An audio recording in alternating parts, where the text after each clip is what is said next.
This context, which is a former industrial building warehouse converted by Tadeo Ando in the context of a museum, the work itself in this room, it's an easy complement with the daylight and the neutrality of the space. It feels very organic.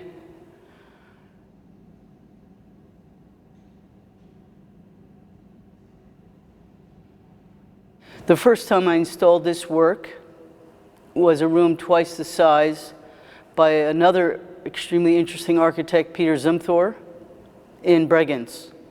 Also a neutral setting, also daylight, and both of those things are very rare. So this is a great opportunity for the work.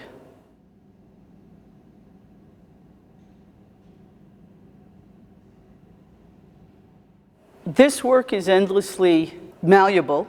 It isn't quick art, you know, it can bear hanging around a long time. Well, it's heavy in the actual, so it wants to be present in a way, you know, that, let's say if you look at other idioms, they're not, you know, let's say a film. It has a different relationship to time, and I think this has one that's more extended in time, quiet, present without overwhelming, right? So I think reinstalling it, I don't know if this is the third time or fourth time here, it's kind of wonderful. But this was always the room that struck me as the right setting for this. This is the first time it's being shown with all 10 pieces.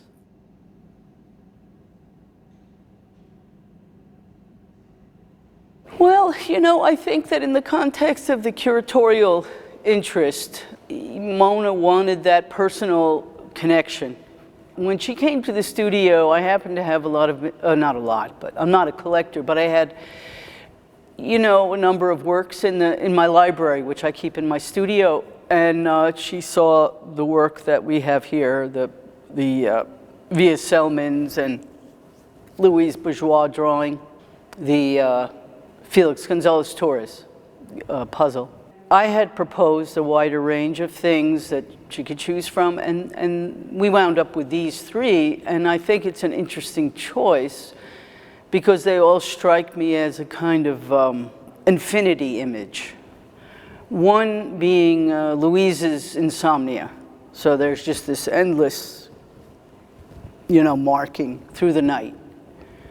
And then, of course, the puzzle, the water and the puzzle, that conflation is always, I think it's really a brilliant idea of mind and physical infinity together.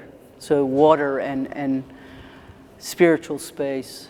The Via Selmans, what I find so striking there is the fact that it was made as a wood, it was made with a wood block, and it's an image of something that's extremely dynamic. And I like that push-pull, you know, like the wrongness of, you know, wood block and the labor-intensive carving of each wavelet in the image that gives it a kind of infinity.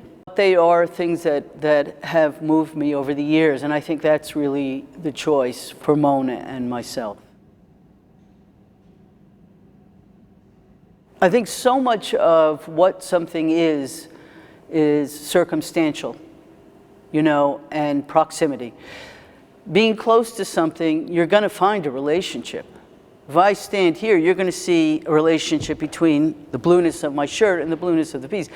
So there's always going to be some connection. So I'm not worried about making the connections, you know, and everybody's going to bring it, twist it a little differently. And I think that Mouna's selection here is really kind of threaded together. You know, she's placed a very, not personal, but not private, but individual energies in a public space, right, among the artists that she's chosen and the way it's hung. So that private-public thing is woven in a bit.